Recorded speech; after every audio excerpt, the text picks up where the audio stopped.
Hello, magandang araw mga mamshis! Nandito pala kami ngayon sa Burnham Park, dito sa Baguio City.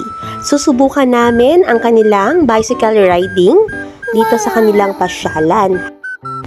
Sunday nga pala ito mga mamshi, kaya napakaraming tao ngayon dito sa Burnham Park. Ang una pala naming nasakyan dito mga mamshis ay yung kanilang tricycle na go-kart. Medyo nahirapan kami dito mga mamshis kasi nga ang tigas ng kanilang pedal. So ang bagal-bagal namin dito sa pagmamaneho. At talagang hirap na hirap kami, parang ang bagal-bagal namin umusad. Unlike doon sa iba, kagaya niya nung nauna sa amin, ang bilis-bilis nila sa pagpepedal. Hindi namin alam kung dahil ba sa marami kaming nakain kanina at ang bigat-bigat namin kaya hirap na hirap kami sa cycle. Mukhang need na talaga namin mag-diet mga mamshis.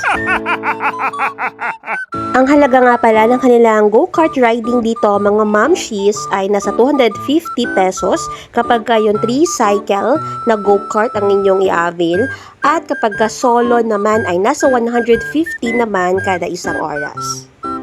Sa mga sandaling ito mga mamshis ay sinusubukan talaga naming maneho itong kanilang tricycle na go-kart pero talagang nahihirapan kami mga mamshis. Hindi namin alam kung dahil nga ba sa mabigat na talaga kami dahil sa busog na busog sa kakakain kanina o talagang sadyang matigas lang yung aming nakuhang go-kart.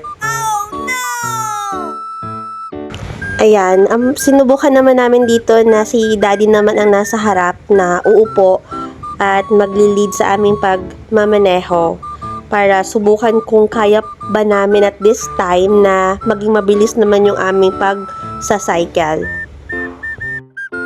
Pero mga mamshis, kahit na nagpalit na kami ni daddy ng position sa aming go-kart, ay nahihirapan pa rin talaga kaming umusad. Ang bagal-bagal pa rin namin. Yung ibang mga riders, nakailang balik na sa pag-ikot-ikot nila. Samantalang kami, hindi pa kami nakakalahati doon sa kanilang area.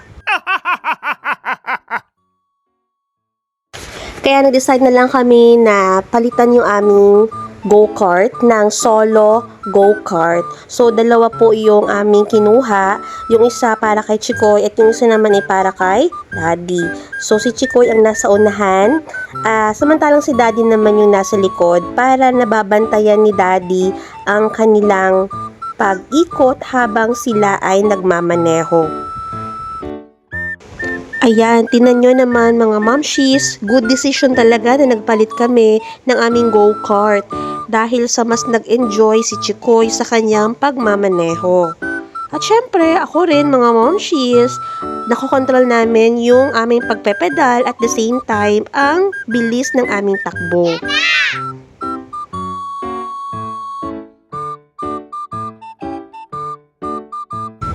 Yan mga mamshis, ganito pala dito pag araw ng linggo, napakaraming tao dito sa Burnham Park. Lalo na at holidays ang mga araw na ito ng pagpunta namin. So hindi lamang yung mga local na residents ang namamasyal dito, kundi mas lalo naming nakita na napakaraming turista ang pumapasyal dito sa Baguio City, particular na sa Burnham Park. Kaya kung mapupunta kayo dito sa Baguio City mga mamshis at kasama ninyo ang inyong mga anak o ang inyong mga jowa, ay suggest na pumasyal kayo dito sa Burnham Park. Ito ay tagal na napasyalan dito sa Baguio City at noon pa man bagong kasal kami ni Daddy at dito kami nag-honeymoon sa Baguio City ay napuntahan na namin itong Burnham Park. Pero since nandyan na si Chikoy at first time niya makakarating dito, talagang sinikap namin ni Daddy na maipasyal siya dito sa Burnham Park at masubukan yung kanilang bicycle or go-kart riding.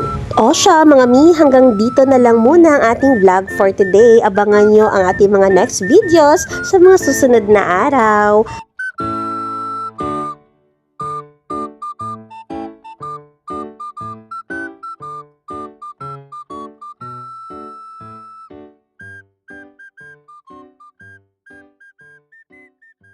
Salamat sa panonood!